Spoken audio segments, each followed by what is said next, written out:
Hürmetli vatandaşım, emdiki mavu leksiye, tüvendiki muş leksiyene bolsa, bir kayta anlap bolsa, onun üstüne bir kağıt gibi kalem elip, biz onu anlaş bir tizimlap bolsa, ki kişilerge lazım buludu bu mesela delil keltirişke, misal keltirişke lazım buldu. Bu gepler kaçan otlarga çıkan diye so'lga koyulganda delil keltirişke lazım buldu.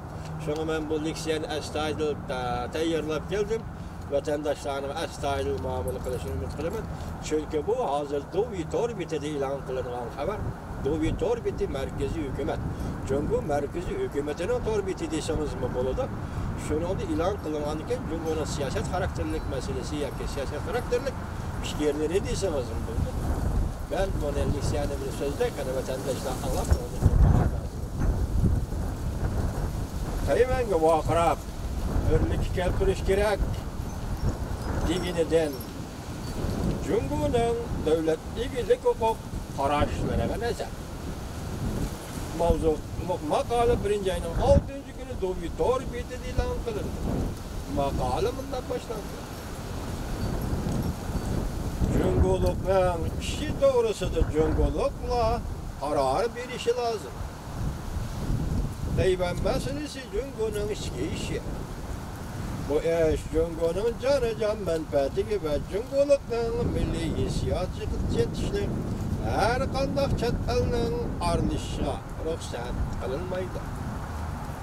Beijing vaqti 2019-yil 1-oyning 2-kuni Tayvan xalqiga murojaat e'lon qilinganligining 40 yilligini xotirlash murosimida Cumhuriyetning yuqori darajali rahbari Xi Jinpingning yuqoridagi so'zlari Tayvanga qartib to'g'langandan boshqa yana o so'zlari keskin va o'tkir holda chet elning aralashishiga raddiya berganlik bo'lib, chet ellarda bu so'zlarning cho'nqur ma'nolari muqarrarda chet elda bu so'zning ma'nosini tushunib olaydi. Muqarrar holda tushunib olaydi. Kichik mavzu.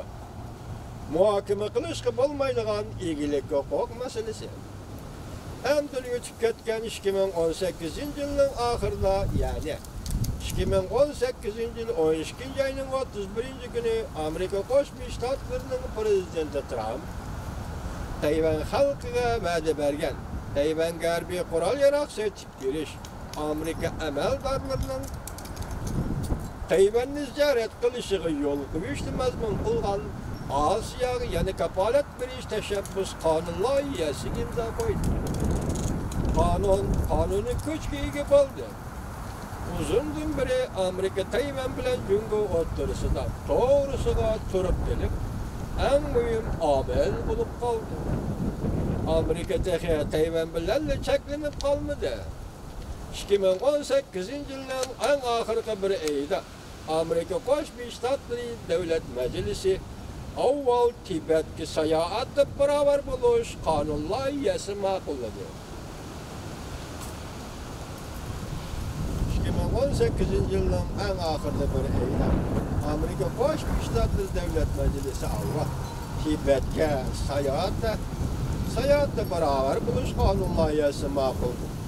Yana Amerika Davlat Majlisining a'zolari o'zlari shunday hisoblagan Xinjiang masalasiga berib chetiladigan Jungo amaldorlari va shirkatlarni Amerika hukumatining jazolashini talab qildi.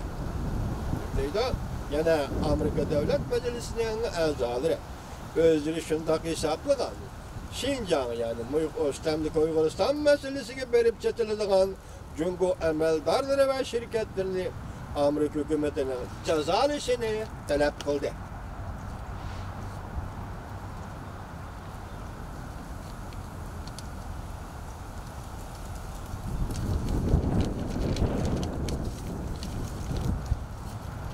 Jungo hukumati buningga eg'ir zarba berdi.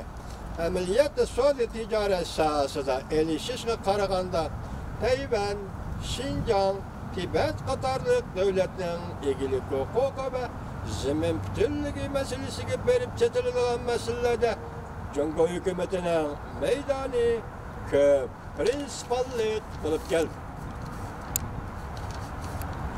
Tibet Tibet şehri seyahatle beraber buluş kanunu.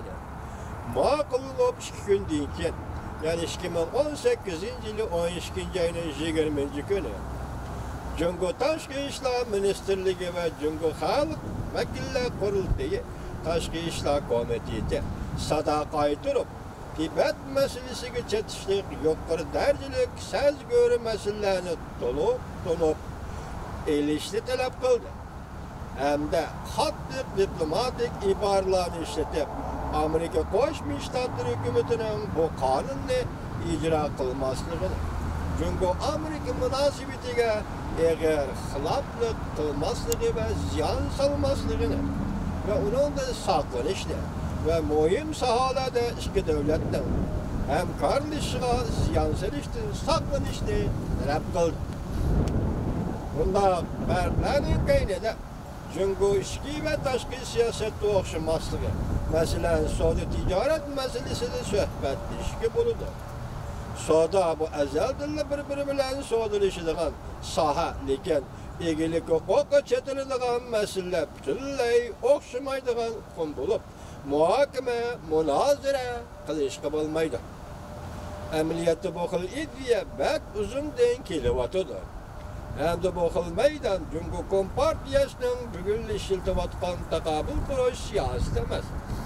Texama aldığı qarsak, bu siyasetin Cumhur Kompartiyası uzundan beri izcillaştırıp kelgen meydan polisiya ikenligini görüp alalaymiz.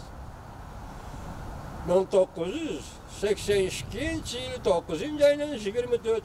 günü Cumhur'un sabık rəhbəri Deng Xiaoping'in şu vaxtki Angliyanın veziri Saçır Hanım bilen görüşkende Cumhur'un Şangan meselesi meydanı doğrusunda Deng Xiaoping ilgili hukuk meselesi muhakeme kılınan mesele emas degende. Heyran ha? İnsan heyran bular ha? Siz Saçır Hanım'la Beijing'e teklif kıldınız. Siz Deng Xiaoping oldurupsuz. İşkeyler işki üsteldi olduruplar. Muhakeme kıldığından Şangan meselesi. Hoş, Deng Xiaoping'e ben. Göreğini bu taraftan üstüge çıkıyor, bir yıldızı baltı çapkandak biri gitti. Siz Şangan meselesi muhakeme arkalık hal kılıp siz yani mi değilsiniz? İlgili hukuk meselesi muhakeme kıldığından. Cumhur'un Şangan meselesi meydan doğrusu Deng Xiaoping ilgili hukuk meselesi muhakeme kıldığın mesele emas degendi. Bunda şüpheli bildiriş ki küllerde Cumhur hükümetinin ilgili hukuk meselesine kaytırdığın cevabının ölüsü bulup kaldı. Devamlı söyleyeceğimiz vatandaş.